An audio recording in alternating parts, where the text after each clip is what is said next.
الحمد لله وكفى وسلام على عباده الذين اصطفى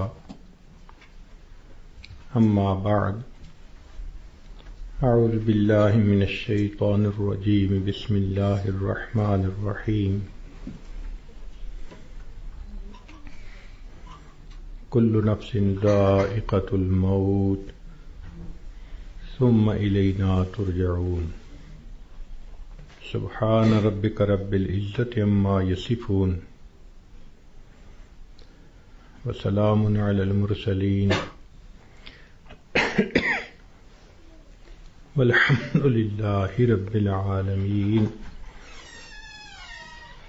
اللهم صل على سيدنا محمد وعلى آل سيدنا محمد وبارك وسلم اللهم صل على سيدنا محمد وعلى آل سيدنا محمد وبارك وسلم اللهم صل على سيدنا محمد وعلى آل سيدنا محمد وبارك وسلم انسانی زندگی ہوا میں رکھے ہوئے چراغ کی مانند ہے۔ جس طرح ہوا میں رکھا ہوا چراغ ایک جھونکے کا محتاج ہوتا ہے، انسانی زندگی بھی ایک پل کی محتاج ہوتی ہے۔ زندگی کیا ہے تھرکتا ہوا ننھا سا دیا،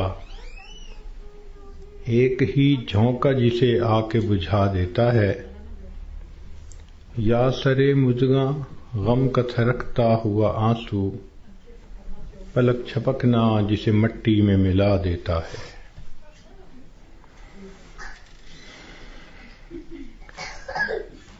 اسی لیے کسی نے یہ کہا، زندگی انسان کی ہے مانند مرغ بے نوا، شاخ پر کچھ دیر بیٹھا چہچہایا اڑ گیا۔ کہ جس طرح ایک پرندہ کسی شاخ پر آ کر بیٹھتا ہے، تھوڑی دیر چہچہاتا ہے اور چلا جاتا ہے، یہی انسان کی زندگی کی مثال ہے کہ انسان اس دنیا میں تھوڑی دیر کے لیے آیا اور بالآخر اس دنیا سے چلا جائے گا۔ آپ نے دیکھا ہوگا کہ جب بچہ پیدا ہوتا ہے تو اس کے ایک کان میں اذان کہتے ہیں اور دوسرے میں اقامت کہتے ہیں۔ یہ اس بچے کو پیغام دے رہے ہوتے ہیں کہ تیری زندگی کی اذان بھی ہو گئی، تیری زندگی کی اقامت بھی ہو گئی، اب اقامت میں اور جماعت کے کھڑے ہونے میں جتنا فرق ہے اتنا ہی تیری زندگی ہے، لہذا تم اپنی زندگی اس طرح سے گزارو کہ ابھی میری نماز جنازہ قائم ہونے والی ہے۔ اسی لیے یہ حکم ہوا کہ تم دنیا میں ہو تو امتحان گاہ میں ہو۔ یہ دنیا سیرگاہ نہیں، تماشا گاہ نہیں، آرام گاہ نہیں، یہ امتحان گاہ ہے۔ افسوس کہ ہم نے اس کو چراگاہ بنا لیا۔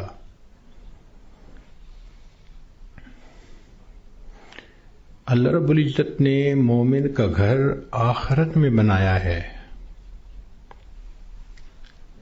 اس کا انحصار انسان کے اعمال پر ہے۔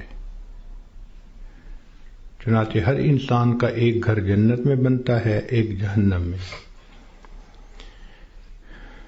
جب موت کا وقت آتا ہے تو اگر وہ جنتی آدمی ہے تو اس کو اس کا جنت کا گھر دکھایا جاتا ہے، اس کے دل خوش ہوتا ہے اس کو دیکھ کے، اور اسی خوشی کے عالم میں اس کی روح کو قبض کر لیا جاتا ہے۔ اور برا انسان جب موت کے قریب پہنچتا ہے تو اس کو جہنم میں اس کا گھر دکھایا جاتا ہے، جس کی وجہ سے اس پر ایک خوف طاری ہوتا ہے، اور اسی خوف کی حالت میں اس بندے کی روح کو قبض کر لیا جاتا ہے۔ یہ بات ذہن میں رکھیے کہ دنیا مٹی گارے سے بنی اور فنا ہونے والی ہے، اور جنت سونے اور چاندی سے بنی اور ہمیشہ باقی رہنے والی ہے۔ ایک بزرگ فرمایا کرتے تھے کہ اے دوست، جتنا دنیا میں رہنا ہے اتنا دنیا کے لیے کوشش کر لے، اور جتنا آخرت میں رہنا ہے اتنا آخرت کے لیے کوشش کر لے۔ ہماری دنیا کی زندگی تو ہے 150 سال، اور آخرت کی زندگی ہمیشہ ہمیشہ۔ امام غزالی رحمۃ اللہ علیہ نے ایک مثال لکھی ہے کہ اگر زمین اور آسمان کے درمیان رائی کے دانے بھر دیے جائیں اور ایک پرندہ 1000 سال کے بعد آئے اور ایک دانہ کھائے، پھر 1000 سال کے بعد آئے دوسرا دانہ کھائے، پھر 1000 سال کے بعد آ کر تیسرا دانہ کھائے، ایک وقت آئے گا کہ زمین و آسمان کے درمیان رائی کے یہ سب دانے ختم ہو جائیں گے، آخرت کی زندگی کبھی ختم نہیں ہوگی۔ جب ہم نے اتنا وہاں جا کر رہنا ہے تو ہم سوچیں کہ ہمارے دن کی ترتیب کیا ہے۔ ہم تو اپنے 24 گھنٹے کا سکیجول ایسے بناتے ہیں کہ جیسے دنیا ہی میں رہنا ہے، اور آخرت کی تیاری کے لیے تو وقت ہی نہیں نکالتے۔ اسی کو غفلت کہتے ہیں اور اسی کو دھوکہ کہتے ہیں۔ اس لیے دنیا کا نام ہے دار الغرور، دھوکے کا گھر۔ اور یہ دھوکہ صرف جاہلوں کو اور ان پڑھوں کو نہیں لگتا، یہ پڑھے لکھے عقل مندوں کو بھی لگتا ہے۔ وہ دنیا کی زندگی میں ایسے مست ہو جاتے ہیں کہ نمازوں کی فرصت ہی نہیں ہوتی۔ غور کریں تو آج کا ہر انسان اپنی جنت سجانے میں لگا ہوا ہے۔ میرا گھر ایسے ہو، میرا بزنس ایسے ہو، بیوی ایسی ہو، بچے ایسے ہوں، گاڑی ایسی ہو۔ ہر بندہ اپنے ذہن کے اندر ایک جنت سجا کر اس کو بنانے میں لگا ہوتا ہے، اور اس کو یہ نہیں پتا کہ اللہ نے تو جنت آخرت میں سجائی ہے، دنیا میں تو ہم تیاری کے لیے تھے۔ اس کا اندازہ آپ کو اس بات سے ہوگا کہ آج ہر بندے کو یہ فکر ہوتی ہے کہ میرے بعد میرے بچوں کا کیا ہوگا۔ جس عورت کو دیکھ لو، جس مرد کو دیکھ لو، اس کے ذہن میں یہی فکر کہ میرے بعد میرے بچوں کا کیا ہوگا۔ کبھی ہم نے یہ بھی سوچا کہ بچوں کے مرنے کے بعد بچوں کا کیا ہوگا؟ تو ہماری سوچ تو ہے ہی دنیا کی۔ اسی لیے جب مرنے والا دنیا سے جاتا ہے تو اس پہ کوئی نہیں رو رہا ہوتا۔ کہتے ہیں کہ ایک نوجوان نیک آدمی تھا، وفات کے قریب گھر کے سارے لوگ رونے لگے۔ اس نے والد سے کہا کہ ابو کیوں روتے ہیں؟ اس نے کہا میرا جوان بیٹا فوت ہو رہا ہے، اب میرا سہارا کون بنے گا؟ ماں سے پوچھا، اس نے کہا بیٹا میں نے تمہیں پالا بڑا کیا، اب جب میرا وقت آیا کہ تم میری خدمت کرتے تم جا رہے ہو۔ بیوی سے پوچھا، اس نے کہا کہ آپ میرے خامد ہیں، آپ فوت ہو گئے تو میری زندگی میں تو اندھیرا ہو جائے گا۔ بچوں سے پوچھا، انہوں نے کہا کہ ہمارے سر کا سایہ ہیں اور ہمارا سایہ ختم ہو گیا۔ اس نے کہا کہ اس کا مطلب یہ ہے کہ تم سب کے سب اپنے لیے رو رہے ہو، میرے لیے تو تم میں سے کوئی نہیں رو رہا. تو رونے والے بھی اپنے لیے روتے ہیں، مرنے والے کے لیے کون روتا ہے؟ الا ماشاء اللہ. اس لیے آج وقت ہے تیاری کرنے کا. جیسے سکول میں امتحان ہوتا ہے، ایک اے پیپر ہوتا ہے، ایک بی پیپر ہوتا ہے. دونوں میں پاس ہو جائیں تو بس اگلی کلاس میں چلے جاتے ہیں. یہی ہمارا حال کہ دنیا کی زندگی میں ہمیں تیاری کا حکم دیا گیا. قبر میں جائیں گے تو اے پیپر ہوگا اور اس میں 3 کویسچن پوچھے جائیں گے. تیرا رب کون ہے؟ تیرے نبی علیہ السلام کون ہیں؟ تیرا دین کون سا ہے؟ اور جب انسان قیامت کے دن اٹھے گا تو پھر اس کا بی پیپر لیا جائے گا، اور بی پیپر کے اندر 4 کویسچن ہوں گے. تم نے زندگی کیسے گزاری، جوانی کیسے گزاری، کدھر سے کمایا، کہاں پہ خرچ کیا، اور تم نے اپنے علم پہ کتنا عمل کیا. جو اے پیپر بی پیپر دونوں میں کامیاب، اس کو اللہ رب العزت پھر جنت کا گھر عطا فرما دیں گے. مگر اس کا یہ مقصد نہیں کہ جی ہمیں تو ان سوالوں کے جوابات کا پتہ ہے تو ہم موت کے وقت جواب دے لیں گے. ایسا نہیں ہوگا. جیسے زندگی گزری ہوگی ویسا انسان قبر میں جواب دے سکے گا. جس نے دنیا میں نمازیں نہ پڑھیں، جو بے پردہ پھرتی رہی، جس نے غیبت کی، لوگوں کے دل دکھائے، اللہ کی بندیوں کے لیے جو وبال جان بن کر پھرتی رہی، جب یہ قبر میں جائے گی تو یہ نہیں کہہ سکے گی کہ میرا دین اسلام ہے. اس کا تو طرز زندگی ہی اور تھا، تو اسلام کا نام کیسے لے سکے گی؟ جو بے پردہ پھرتی ہے وہ کیسے کہہ سکے گی کہ میں نبی علیہ الصلوۃ والسلام کو اپنا نبی مانتی ہوں، ان کی تعلیمات کو اپنایا نہیں، ان کی سنتوں کی تو دھیان نہیں دیا، تو کیسے جواب دے سکیں گے؟ تو اس لیے کتنے لوگ ہوتے ہیں جو موت کے وقت کلمہ پڑھنا چاہتے ہیں، پڑھ نہیں پاتے. چنانچہ ایک ڈاکٹر ہیں، ڈاکٹر نور محمد صاحب، ملتان کے ہیں. انہوں نے زندگی کے 35 سال ایمرجنسی وارڈ کے اندر ڈیوٹی کی. انہوں نے موت کے اوپر ایک کتاب لکھی ہے. اس میں وہ لکھتے ہیں کہ ایمرجنسی وارڈ میں تو لوگ آتے ہیں جو آخری لمحوں پر ہوتے ہیں، اور بہت سارے فوت بھی ہو جاتے ہیں. تو جب بھی کوئی ایسا بندہ میرے سامنے آتا، میں اسے کلمہ پڑھنے کی تلقین کرتا.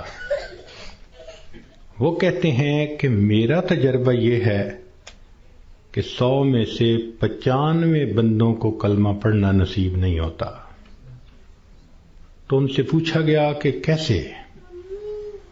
وہ کہنے لگے کہ پہلے تو مجھے سمجھ نہیں لگتی تھی کہ یہ کیوں نہیں اونچا کلمہ پڑھتے جبکہ میں ان کو پڑھا بھی رہا ہوں. پھر ایک بندے کو میں نے کہا کہ تمہیں ہارٹ پرابلم ہے، ہارٹ اٹیک ہے، تو میں تم سے پوچھوں گا کہ تم کلمہ پڑھو، اور اگر تم نہ پڑھ سکو گے تو میں پوچھوں گا کہ تم پڑھنا چاہتے ہو، پڑھ نہیں پا رہے؟ اس نے کہا بہت اچھا، میں جواب دوں گا. جب اس کی آخری کیفیت آئی تو میں نے اس سے پوچھا تو اس نے اشارے سے بتایا کہ میری زبان پہ فالج پڑ گیا ہے، اب میں بولنا بھی چاہتا ہوں، میری زبان بولتی نہیں. آج اللہ نے زبان کا کنٹرول ہمیں دیا. ہم چاہیں تو ایک دن میں ہزاروں دفعہ کلمہ پڑھ سکتے ہیں، لیکن جس عورت نے جیتے جاگتے کلمہ پڑھا ہی نہ،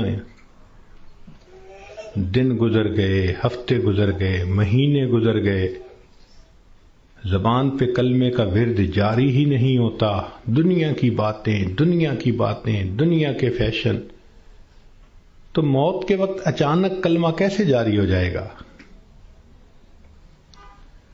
اس لیے اس سے پہلے کہ لوگ ہمیں کلمہ پڑھائیں، ہم اپنے اختیار سے کلمہ پڑھنے کی مشق کر لیں۔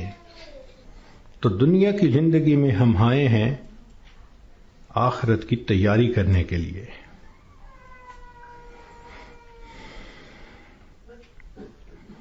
ہماری مثال ایسی ہے کہ جیسے ایک آدمی کا ویزا لگ چکا ہو اور وہ بورڈنگ پاس لے کر لاؤنج کے اندر پہنچ گیا ہو اور اپنی فلائٹ کے اناؤنس ہونے کا انتظار کر رہا ہو۔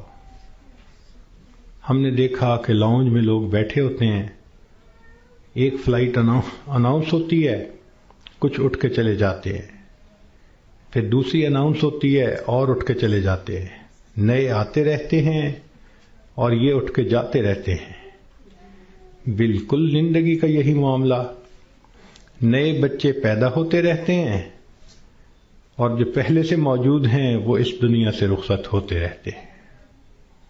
ہم سب کا موت کا ویزا لگ چکا، ہم لاؤنج میں ہیں، کب ہماری فلائٹ ہے یہ بھی ہمیں پتہ نہیں۔ نبی علیہ الصلوۃ والسلام نے ارشاد فرمایا، میری امت کی عمریں بین 70 و 60، 60 اور 70 کے درمیان ہوں گی، یعنی ایسا بھی ہوگا کہ کسی کی عمر 100 سال یا اس سے زیادہ، اور ایسا بھی ہوگا کہ کوئی پیدا ہوتے ہی بچہ مر جائے گا۔ تو جب اوسط نکالیں گے تو گراس ایوریج اس امت کی 60 سے 70 سال بنے گی۔ اب جن لوگوں کی زندگی ہے ہی 60 سے 70 سال، تو جو عورتیں 40 سے اوپر پہنچ گئیں وہ اپنی زندگی کے ظہر اثر کا وقت گزار رہی ہیں، اور ظہر اثر کے بعد پھر مغرب ہوتے ہوئے دیر نہیں لگا کرتی۔ ہم نے خود تجربہ کیا ہے کہ کئی کام اکٹھے ہوتے ہیں تو سوچتے ہیں کہ ہم چھٹی کے دن کریں گے، اور چھٹی کے دن جب صبح ہوتی ہے تو دل میں بڑا مان ہوتا ہے، لمبا دن پڑا ہے، کوئی بات نہیں۔ لیکن کام کرتے کرتے جب ظہر گزر جاتی ہے تو پھر بندے کو پینک کنڈیشن ہونی شروع ہو جاتی ہے۔ وہی بندہ جو تسلی میں تھا کہ لمبا دن پڑا ہے، اب ہاتھ پاؤں پھول رہے ہوتے ہیں اور وہ کہتا ہے جی دن تو نکل گیا، جلدی سے کام سمیٹو۔ تو جو 40-50 سے اوپر کی زندگی گزار رہی ہیں، اب وہ ظہر اثر کے وقت میں پہنچ گئیں، مغرب ہونے میں دیر نہیں لگا کرتی۔ اس لیے بہتر ہے کہ ہم موت سے پہلے موت کی تیاری کر لیں۔ اللہ رب العزت چاہتے ہیں تو بندے کو ڈاکٹر کے قدموں میں موت دے دیتے ہیں، اور اگر چاہتے ہیں تو بندے کے نام مردوں کی فہرست سے نکلوا دیتے ہیں۔ ہمارے ایک ڈاکٹر صاحب دوست تھے، وہ ایک ہاسپٹل کے ڈائریکٹر تھے، بڑے تھے، 300 بیڈ کا ہاسپٹل تھا۔ تو کہنے لگے کہ ایک مرتبہ میرے پاس لسٹ آئی ان مریضوں کی جو فوت ہو گئے، تو روزانہ میں سائن کرتا تھا تو وہ ڈیڈ باڈیز وارثوں کے حوالے کر دی جاتی تھی۔ تو میں سائن کرنے لگا تو میرے ذہن میں خیال آیا کہ میں ذرا ان کے چہرے تو دیکھ لوں۔ کہنے لگا میں نے چہرے جو دیکھے تو ایک بوڑھا آدمی تھا، ایسے ہی میرے ذہن میں گیا کہ کہیں اس کو فٹ کا دورہ تو نہیں پڑا۔ تو میں نے ٹیکا منگوایا اور انجیکشن اس کو لگا دیا، اللہ کی شان وہ اٹھ کے بیٹھ گیا۔ مردوں کی فہرست میں اس کا نام لکھا جا چکا ہے۔ اللہ تعالیٰ چاہتے ہیں تو فہرست سے نام نکلوا دیتے ہیں۔ اور ایک اور ڈاکٹر صاحب کے بارے میں ہم جانتے ہیں کہ وہ اتنے ہارٹ اسپیشلسٹ ہیں کہ ملک کے صدر وزیر اعظم کے وہ ہارٹ اسپیشلسٹ ہوتے ہیں، VVIPs کے ہارٹ اسپیشلسٹ۔ ایک نوجوان آیا اور آ کے اس نے ان سے چیک اپ کروایا، تو ڈاکٹر صاحب نے پورا چیک اپ کرنے کے بعد ان کو کہا کہ your heart is functioning as good as that of a young man, کہ تمہارا دل تو ایک نوجوان بندے کے دل کی طرح ٹھیک ٹھیک کام کر رہا ہے۔ اس نوجوان نے ان سے اپنی فائل پکڑی اور پیچھے مڑ کر جو قدم اٹھایا وہیں اس کو ہارٹ اٹیک ہوا اور ڈاکٹر کی آنکھوں کے سامنے اس کی جان نکل گئی۔ تو اللہ تعالیٰ چاہتا ہے تو ڈاکٹر کے قدموں میں جان دے دیتا، موت دے دیتا ہے، اور اللہ تعالیٰ چاہتا ہے تو مردوں کی فہرست سے بندے کا نام نکلوا دیتا ہے۔ اور کئی مرتبہ انسان موت سے بھاگ کے جا رہا ہوتا ہے اور حقیقت میں موت کے قریب ہو رہا ہوتا ہے۔ چنانچہ سلیمان علیہ السلام کا دربار ہے، ایک شخص داخل ہوا اور اس نے وہاں بیٹھے ہوئے کسی آدمی کو بڑے غور سے دیکھا۔ تو جس بندے کو غور سے دیکھا اس پہ بہت خوف طاری ہوا۔ وہ اٹھ کے سلیمان علیہ السلام کے پاس آیا، حضرت مجھ پہ بہت خوف ہے اس شخص کا جس نے مجھے غور سے دیکھا، آپ پلیز ہوا کو حکم دیں مجھے دور فلاں جزیرے کے اندر پہنچا دے۔ تو سلیمان علیہ السلام نے ہوا کو حکم دیا۔ اتنے میں آپ نے اس بندے کو بلایا جس نے گھور کے دیکھا تھا، پوچھا کہ بھئی کون ہو؟ اس نے جواب دیا جی ملک الموت۔ تم اسے گھور کے کیوں دیکھ رہے تھے؟ تو کہنے لگے کہ میں اس لیے اس کو غور سے دیکھ رہا تھا کہ اس کی روح تو میں نے فلاں جزیرے کے اندر نکالنی ہے اور یہ آپ کے دربار میں یہاں بیٹھا ہوا ہے۔ تو سلیمان علیہ السلام نے بتلایا کہ اس نے مجھ سے خود ریکویسٹ کی کہ مجھے فلاں جزیرے میں پہنچا دیں۔ ملک الموت نے کہا السلام علیکم، میں بھی اسی جزیرے میں جا رہا ہوں اس کی روح کو قبض کرنے کے لیے۔ بنی اسرائیل کے 5-6 آدمی سفر پہ 7 آدمی سفر پہ جا رہے تھے، اچانک بارش شروع ہو گئی، بجلی چمکنے لگ گئی، اتنی خوفناک بجلی چمک رہی تھی کہ ان کو یہ خیال ہوا کہ آج یہ ہم میں سے کسی نہ کسی کو لے کے جائے گی۔ وہ ایک غار کے اندر چھپ گئے، مگر بارش بھی نہ تھمتی تھی اور بجلی چمکنا بھی نہ رکتی تھی۔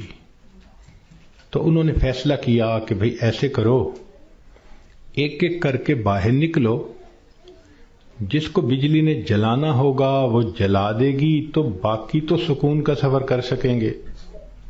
چنانچہ ایک نکلا، بجلی چمکی مگر اس کو جلایا نہیں، وہ واپس آ گیا۔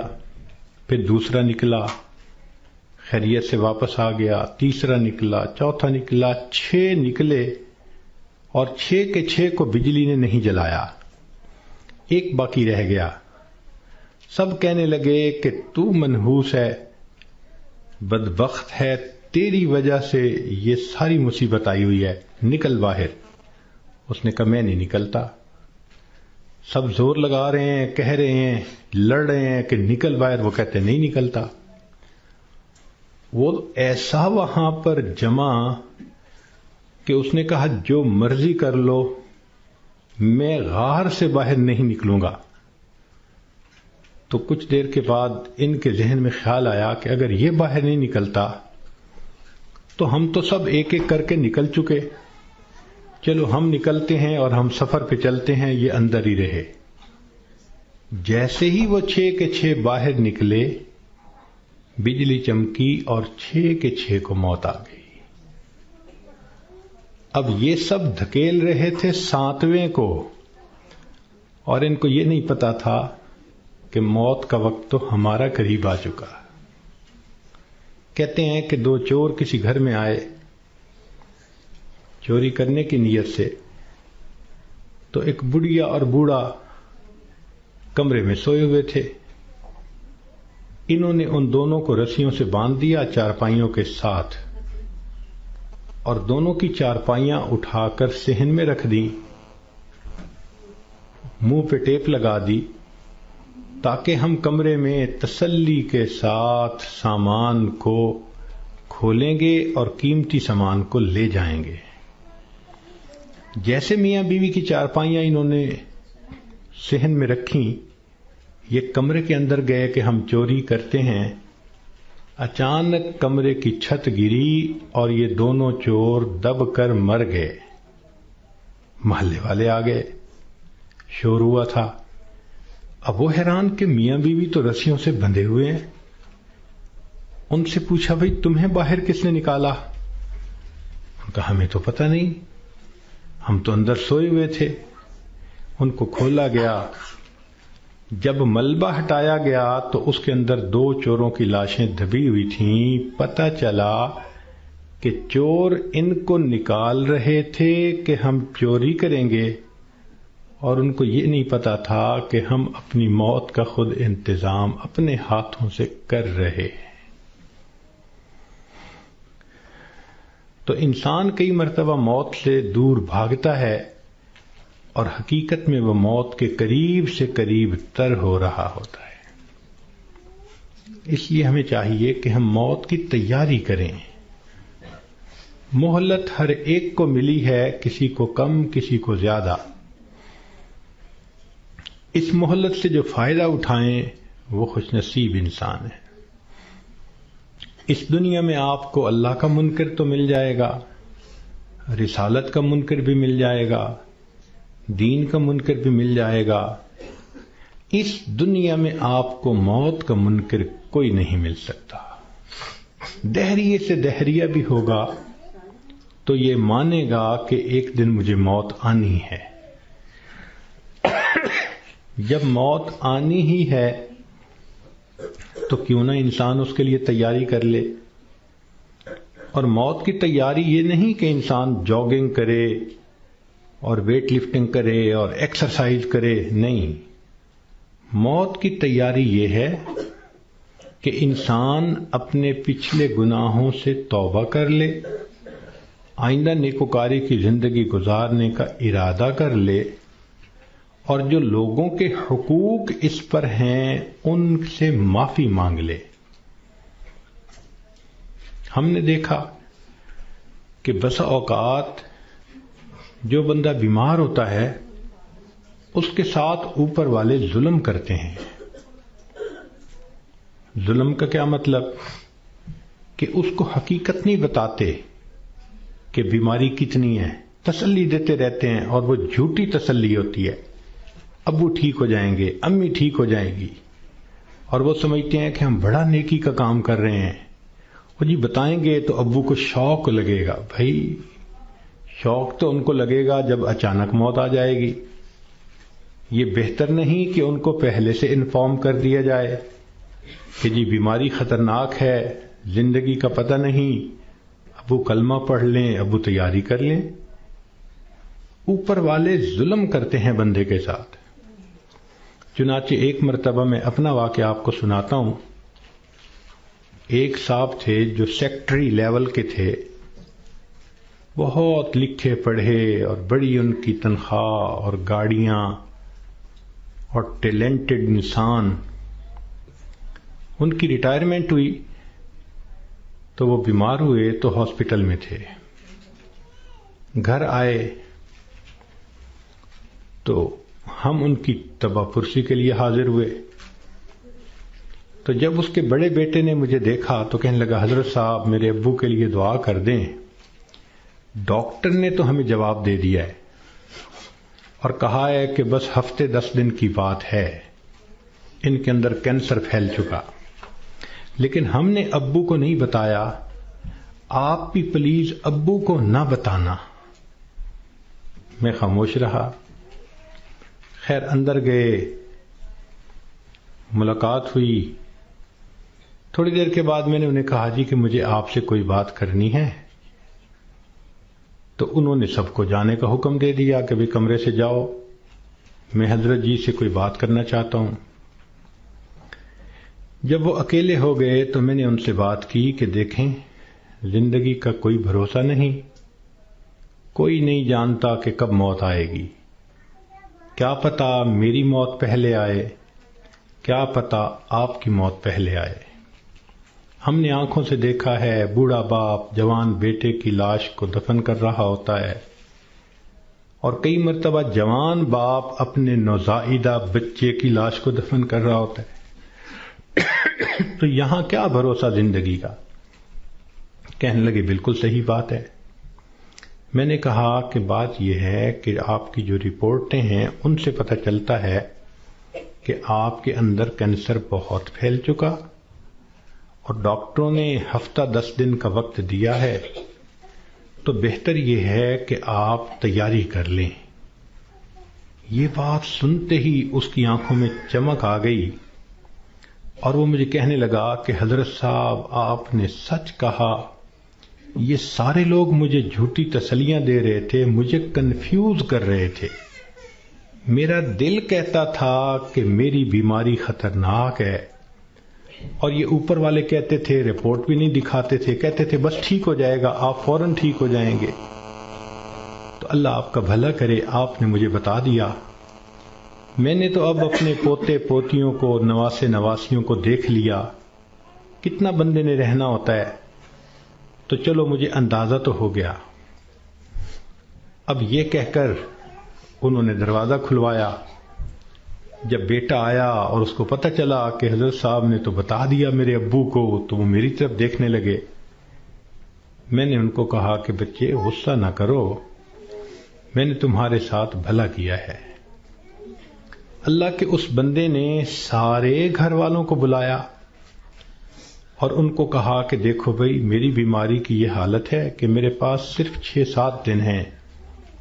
اب ایسے کرو کہ جو میری زمینیں تھیں، جائیدادیں تھیں، مکان تھے اور وہ میرے نام تھے، سارے نکالو، میں اپنی وراثت کو بچے اور بچیوں میں شریعت کے مطابق تقسیم کرتا ہوں تاکہ میرے بعد جھگڑے نہ ہوں۔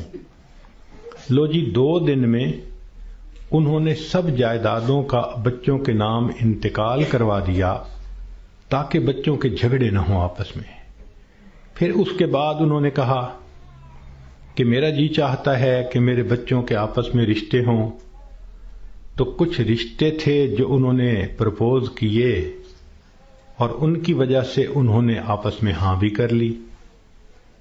پھر تیسرا کام انہوں نے یہ کیا کہ کچھ رشتہ داروں کی آپس میں ناراضگیاں تھیں، ان کو بلایا اور کہا کہ دیکھو بھئی، میں مہمان ہوں،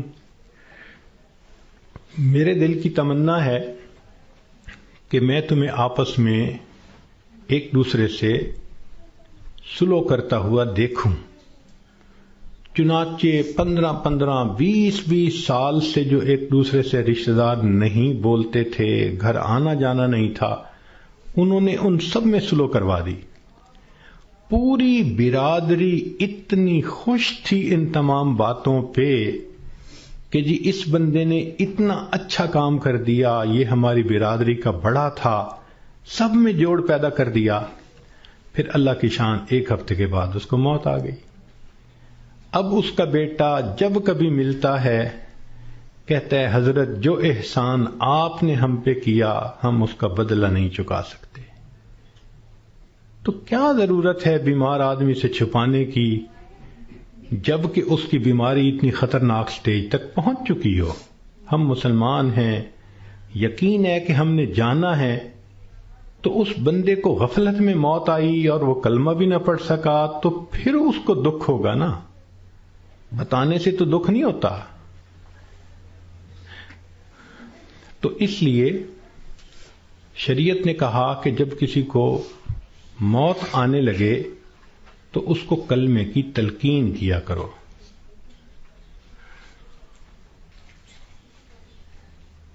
ہم نے یہ دیکھا ہے کہ ادھر بندے کے آخری لمحہ ہوتا ہے اور ادھر بیوی جو ہے آگے بڑھتی ہے اور بیٹی کو کرتی ہے. آپ نے پہچانا اسے، یہ کون ہے؟ یہ دیکھو یہ تسنیم آئی ہے، یہ دیکھو یہ پروین آئی ہے. حالانکہ وہ لمحہ اس بندے کے لیے اللہ کے ذکر کا وقت ہوتا ہے، یکسوئی کا وقت ہوتا ہے. تو یہ مسئلہ سمجھ لیں کہ جب کسی مریض یا مریضہ کو دیکھیں کہ اب آخری لمحے ہیں، مت تعارف کریں اور کروائیں. ساری زندگی اس کو تعارف ہوتا رہا، اب تو رب سے تعارف ہونے کا وقت ہے. اب کیوں اس کو غافل کرتے ہیں؟ کیوں اس کی توجہ کو ہٹاتے ہیں؟ کہتے ہیں کہ ایک بزرگ تھے، 3 سال کی بیٹی تھی، حفصہ اس کا نام تھا. ایک دن ان کے اوپر ہارٹ اٹیک ہوا اور وہ اسی کنڈیشن میں آنکھیں بند کر کے اللہ سے لو لگا کے پڑے ہوئے تھے. وہ حفصہ آئی اور دستور کے مطابق چارپائی پر چڑھی، ان کے سینے کے اوپر لیٹ گئی اور ان کی آنکھیں کھولنے لگی، باتیں کرنے لگی. وہ خاموش رہے. تو حفصہ کہنے لگی، ابو آپ مجھ سے بات نہیں کرتے، لو میں بھی آپ سے بات نہیں کرتی، میں نے آپ سے کاٹی کر دی. یہ کہہ کے وہ بچی دوسرے کمرے میں چلی گئی اور وہاں جا کے اس نے رونا شروع کر دیا. ماں نے دیکھا بیٹی رو رہی ہے تو وہ آئی، بیٹی کیوں رو رہی ہو؟ اس نے کہا ابو مجھ سے نہیں بولتے، میں ابو سے نہیں بولتی. تو ماں اپنی بیٹی کو اٹھا کے لائی اور ان کے پاس آ کر کہنے لگی، دیکھیں نا آپ حفصہ سے نہیں بول رہے، یہ آپ سے ناراض ہو گئی ہے، آپ حفصہ کو منا لیں. تو جب اس نے یہ بات کہی نا کہ آپ حفصہ کو منا لیں، تو ان بزرگوں نے آنکھ کھولی، فرمانے لگے کون سی حفصہ اور کیسی حفصہ، ہم نے تو اپنے یار کو منا لیا، لا الہ الا اللہ محمد الرسول اللہ، اور ان کی روح پرواز کر گئی. تو آخری وقت میں تو یہ حفصاؤں کو پیچھے رکھیں، اس کو کلمہ یاد دلائیں، اس کا آخری لمحہ ہوتا ہے. زندگی میں تھوڑی محبتیں اس نے دکھائیں اور محبتیں کیں، آخری وقت میں تو بندے پہ ظلم ہو رہا ہوتا ہے کہ اس کی توجہ اللہ کی طرف سے ہٹا کے دنیا کی طرف لگا رہے ہوتے ہیں. تو یہ ذہن میں رکھیں کہ جب کسی کو دیکھیں کہ اب آخری لمحہ ہے تو بس کلمہ پڑھیں اس کے سامنے، ذرا مناسب آواز سے لا الہ الا اللہ پڑھیں تاکہ اس کو کلمہ یاد آ جائے اور اللہ اس کو پڑھنے کی توفیق عطا فرمائے. اور یہ بھی ذہن میں رکھیں کہ ایک غلطی اور بھی ہوتی ہے کہ جب کسی کا آخری وقت قریب آتا ہے نا، اللہ ان ڈاکٹروں کو ہدایت دے، یہ اس کو نشے کا ٹیکہ لگا دیتے ہیں اور اپنے ذہن میں سوچتے ہیں کہ اس کو تکلیف نہیں ہوگی. او اللہ کے بندے، تم نے نشے کا ٹیکہ لگا دیا، یہ کلمہ کیسے پڑھ سکے گا؟ ساری زندگی جس کی تمنا رہی کہ میں آخری وقت میں کلمہ پڑھ کے جاؤں، تم اس کو بے ہوش کر دو گے تو اس نعمت سے محروم کر دو گے. اس لیے جب آپ دیکھیں کہ اب آخری وقت ہے تو ڈاکٹروں کو منع کر دیں، ہاسپٹل میں ہوں گھر میں ہوں، ڈاکٹر کو سختی سے کہیں کہ ڈاکٹر صاحب اس وقت آپ نے نشے کا ٹیکہ نہیں لگانا، تاکہ ہوش کے ساتھ یہ کلمہ پڑھ کے ایمان کے ساتھ دنیا سے رخصت ہو. اس وقت کی جو تکلیف ہوتی ہے وہ تو گناہوں کی معافی ہو جاتی ہے. تو یہ بھی غلطی ہو جاتی ہے، اس کا بھی بڑا خیال رکھیں. اور ایک آخری بات کہ ہم نے دیکھا کہ لوگ جب میت کا جنازہ پڑھتے ہیں تو اس وقت اعلان کرواتے ہیں، اور جی اگر لین دین کا معاملہ ہو تو ان کے بیٹوں سے کر لو، اور اگر کسی کا کچھ دکھ دیا ہو، دل دکھایا ہو تو پلیز اللہ کے لیے سب معاف کر دیں. تو پہلی بات تو یہ بتائیں کہ جن کا اس نے دل دکھایا کیا وہ اس کا جنازہ پڑھنے آئے ہوں گے؟ اور دوسری بات کہ اگر اس نے رشتہ دار عورتوں کا دل دکھایا تو عورتیں تو ویسے ہی جنازہ پڑھنے نہیں آتی. تو موت کے بعد اعلان کروانے کا اتنا فائدہ نہیں. لطف اور مزہ تو یہ ہے کہ زندگی میں یہ معافی مانگے. کم لوگ ہوتے ہیں جو اپنی زندگی میں لوگوں سے معافی مانگ لیتے ہیں. ہمارے ایک بزرگ تھے، سفید ریش ہو گئے تھے. ان کی ایک خوبصورت عادت تھی، وہ جس کسی سے ملتے تو الوداع ہوتے ہوئے فرماتے، آپ کے تو میرے اوپر بہت حقوق ہیں، میں کمزور ہوں، ادا نہیں کر سکا، آپ مجھے اللہ کے لیے معاف کر دیں. شریعت کہتی ہے کہ جب کہنے والے نے یہ کہا اور سننے والے نے آگے سے مسکرا دیا تو بس اس نے گویا معاف کر دیا. وہ ہر کسی سے معافی مانگتے تھے، بڑے سے بھی، چھوٹے سے بھی، ہر کسی سے. تو مرد بھی اس عادت کو اپنائیں، عورتیں بھی اس عادت کو اپنائیں. بیوی خاوند سے معافی مانگ لے، خاوند بیوی سے معافی مانگ لے، بچے آپس میں ایک دوسرے سے معافی مانگ لیں. یہ معافی مانگنے کی عادت اچھی عادت ہے، اس میں کوئی شان گھٹ نہیں رہی ہوتی کہ بندہ کہہ دے جی مجھ سے تو بہت کوتاہیاں ہوئیں اور اگر آپ ہرٹ ہوئے پلیز آپ مجھے معاف کر دیں. بلکہ بعض تو بچیوں کو یہ ایسی عادت پڑ جاتی ہے کہ وہ جس کسی سے بات کرتی ہیں، بیٹھتی ہیں، ہر ایک سے معافی مانگ لیتی ہیں. تو یہ بھی ایک بہت اچھی عادت ہے کہ دنیا کے معاملات کو انسان دنیا میں ہی سمیٹ جائے. کون ہے جو آخرت میں جواب دینے کے قابل ہو سکے؟ تو آج وقت ہے تیاری کرنے کا، اور اس کو کہتے ہیں موت کی تیاری، کہ انسان گناہوں کو چھوڑے، نیکیوں کو اپنائے، زندگی شریعت کے مطابق بنائے. جتنے دل لوگوں کے حقوق میں کوتاہی کی، غیبت کی، دکھ دیا، ان سب سے معافی مانگ لے. جس بندے نے ایسا کر لیا اور اپنی توجہ کو اللہ کی طرف کر لیا، اس نے گویا اپنی موت کی تیاری کر لی. اب جب موت آئے گی اس کے لیے خوشیوں کے دروازے کھلتے چلے جائیں گے. تو ہمیں چاہیے کہ ہم موت کے لیے تیار رہیں. ہمیں نہیں معلوم کہ ہمیں کس حال میں موت آئے گی. میں اپنی بات کو ذرا سمیٹنا چاہ رہا ہوں. امید ہے کہ آپ توجہ سے بات سنیں گی. کہ ایک شخص کو دشمنوں نے قتل کیا اور نہر میں پھینک دیا، اور اس کی لاش پانی کے اندر کئی دن ڈوبی رہی. جب وہ اوپر آئی سطح پر تو اتنی پھول گئی تھی کہ بندے کی پہچان ممکن ہی نہیں تھی، شکل ہی بدل گئی تھی. پولیس والوں کو پتہ چلا، انہوں نے آ کے لاش نکالی، اور جب دیکھا کہ پہچان ہی نہیں ہوتی تو انہوں نے قریبی بستی والوں کو بلایا اور کہا کہ بھئی اس کو نہلا دو، کفنا دو، مسلمان تو ہے. چنانچہ امام صاحب نے کہا کہ جی میں نہلا تو دوں گا، میرے پاس کفن کے پیسے تو نہیں ہیں، مجھے کفن کے پیسے دے دو. ایک بندے نے کہا کہ جی اعلان کر دو. ذرا سنیں، مسجد میں اعلان ہوا، بھائی لاوارث نعش ہے،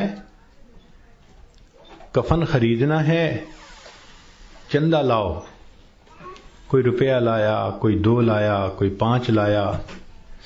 آدھے گھنٹے تک اعلان ہوتا رہا کہ لاوارث لاش ہے، کفن خریدنا ہے. آدھے گھنٹے کے بعد پھر جا کر پیسے پورے ہوئے، کفن خریدا گیا، اس کو نہلایا گیا، کفنا دیا گیا، جنازہ پڑھایا گیا.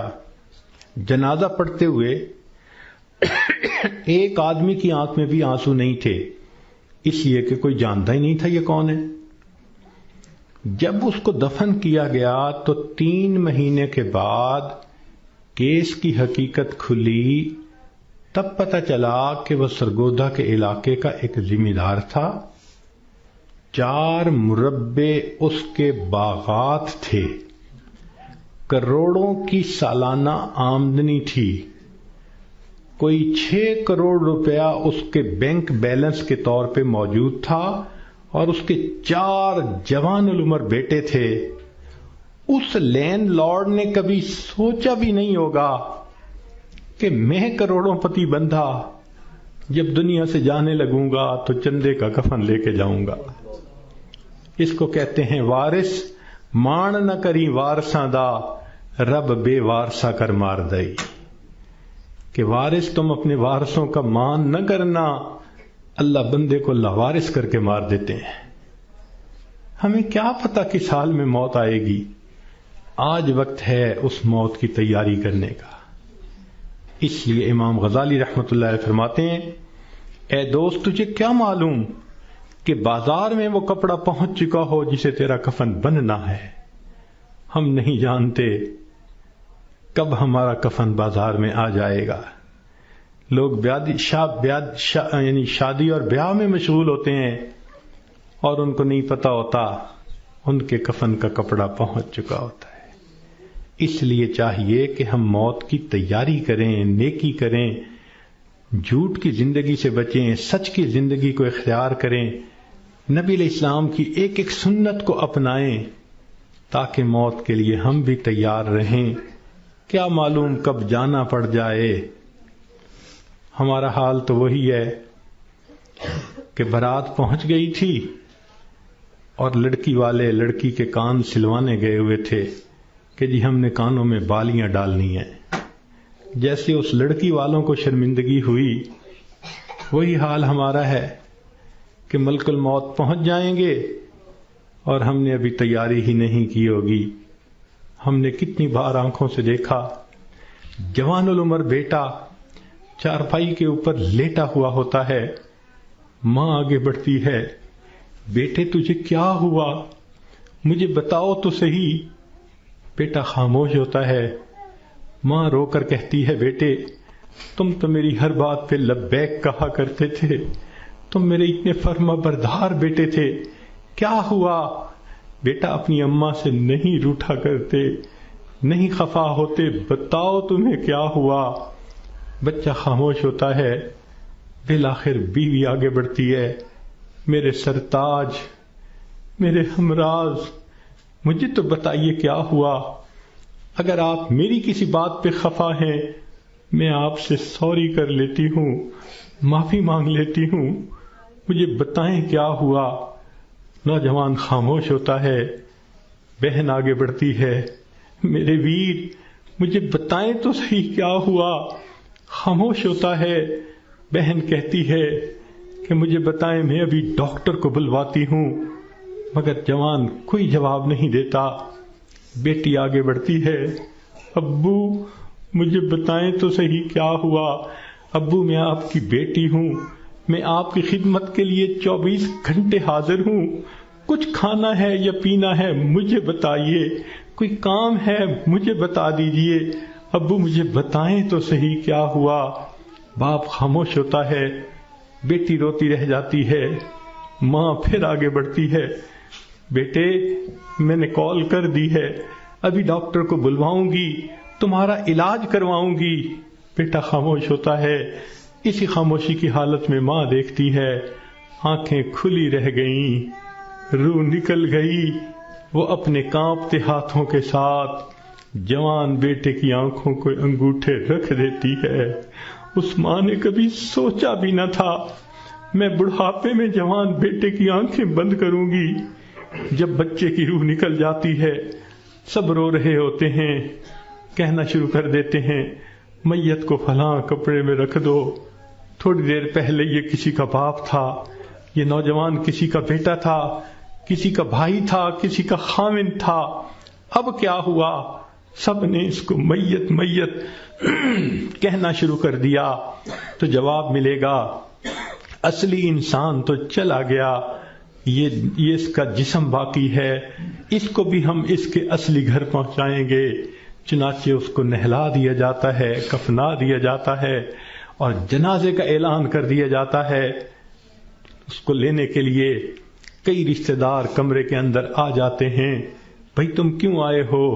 ہم اس کو اس کے اصلی گھر پہنچانے کے لیے، بھئی یہ گھر بھی تو اسی کا تھا، اسی نے پلاٹ خریدا، اسی نے نقشے بنوائے، اسی نے کمرہ بنوایا، اسی نے یہ مکان بنوایا، ماربل لگوایا، کہاں کہاں سے فرنیچر ڈھونڈا، کہاں کہاں سے بجلی کی فٹنگز خرید کے لایا، ابھی تو دیواریں بھی میلی نہیں ہوئی، تم اس کو لینے آ گئے ہو۔ سب کہیں گے یہ تو عارضی گھر تھا، اصلی گھر تو آگے ہے، 2 گز زمین کا ٹکڑا، چھوٹا سا تیرا گھر ہے۔ سب اس کو کندھوں پہ اٹھا لیتے ہیں، رشتہ دار جمع ہیں، سب قبرستان تک پہنچ جاتے ہیں، جنازہ پڑھتے ہیں، پھر قبر میں اتارنے کا وقت آتا ہے۔ شریعت کا یہ حکم ہے کہ جو قریب ترین رشتہ دار ہو وہ قبر میں اتارے۔ ہم نے اپنی آنکھوں سے یہ منظر دیکھے، جوان بیٹے کو باپ قبر میں اتار رہا ہوتا ہے، بھائی کو بھائی قبر میں اتار رہا ہوتا ہے۔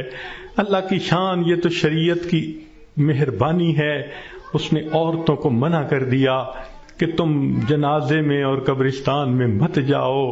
اگر کبھی عورتوں کو بھی حکم ہوتا کہ تم جاؤ اور اپنے بیٹے کو دفن کر کے آؤ، مجھے تو لگتا ہے کتنی مائیں ہوتی جو جوان بیٹے کے ساتھ خود بھی دفن ہونا پسند کرتی۔ کیسی عجیب اللہ تعالیٰ نے مردوں کو ہمت دی ہوتی ہے۔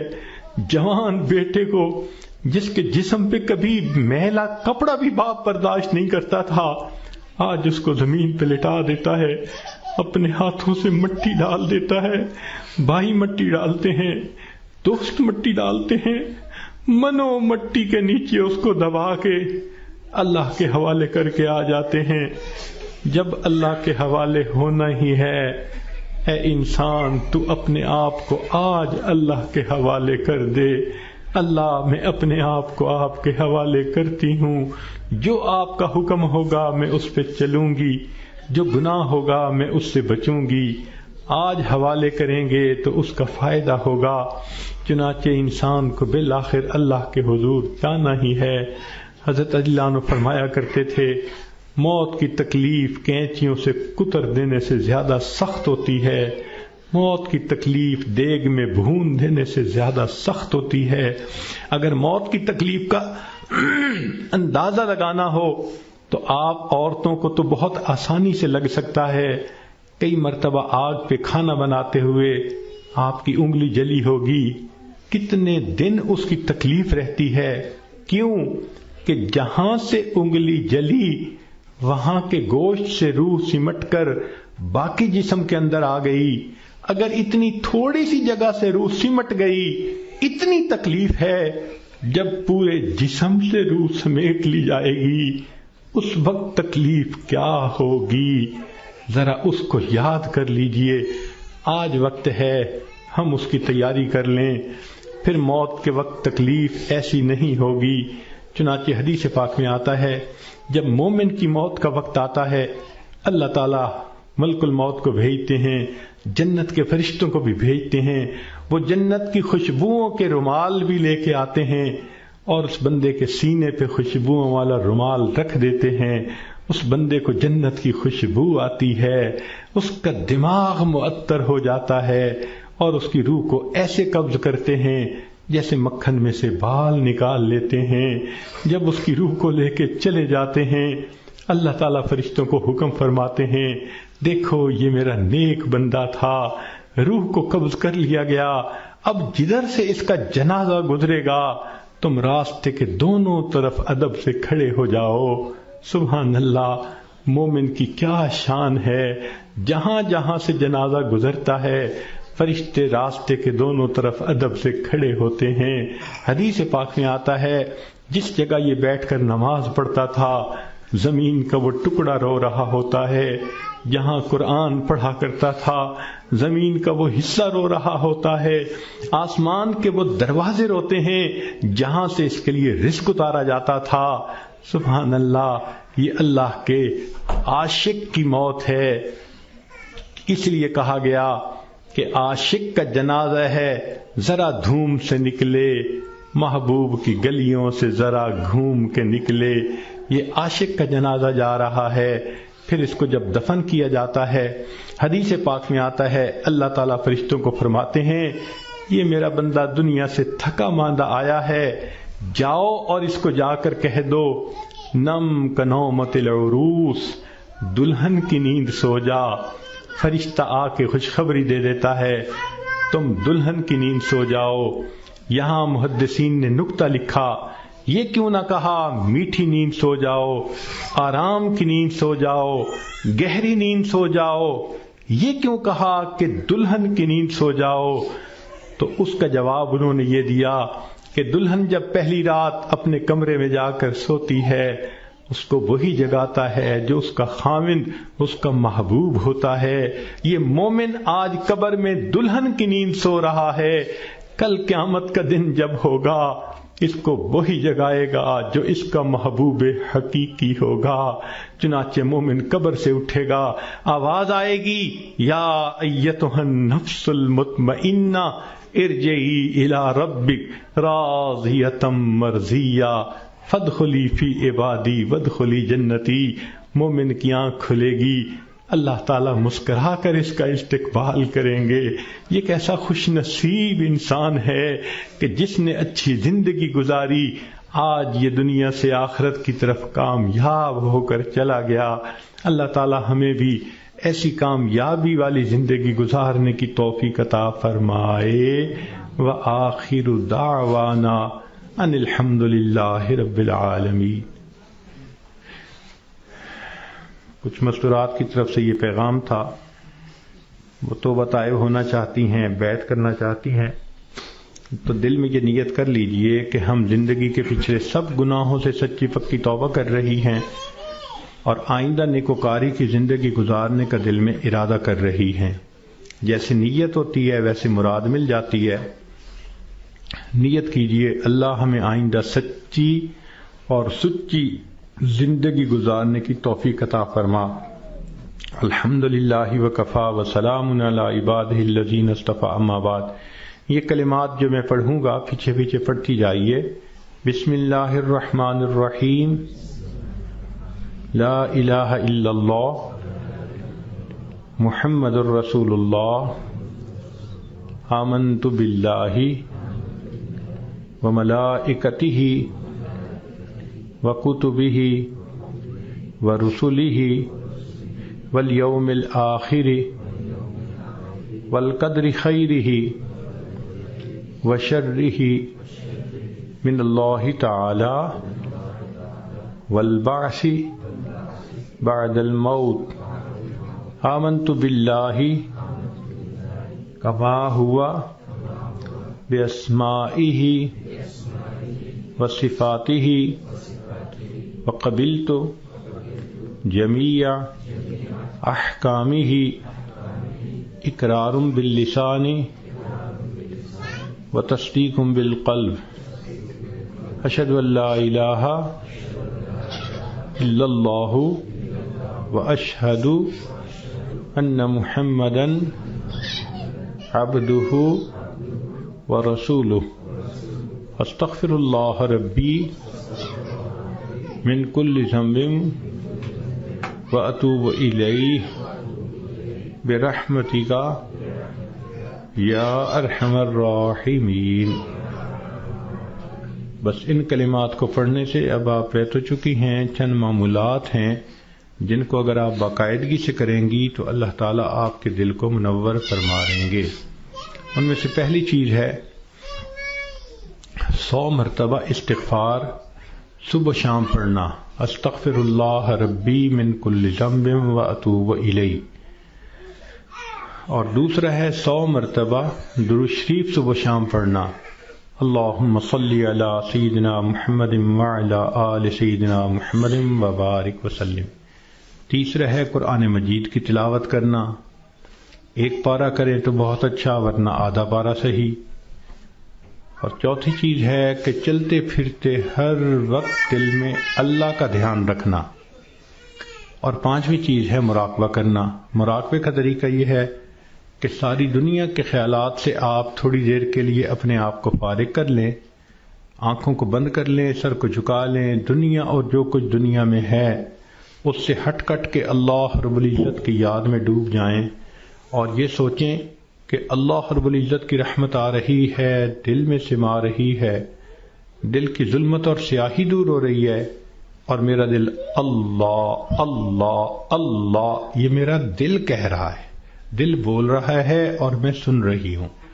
10-15 منٹ اس طرح بیٹھنے سے آپ کے دل کے اندر اللہ کی محبت بھرے گی۔ ابھی تھوڑی دیر دعا سے پہلے اس کی مشق کر لیں۔ جتنی عورتیں بیٹھی ہیں تھوڑی دیر آنکھوں کو بند کر لیں اور اپنے دل کی طرف دھیان کریں کہ میرا دل اللہ اللہ اللہ کہہ رہا ہے۔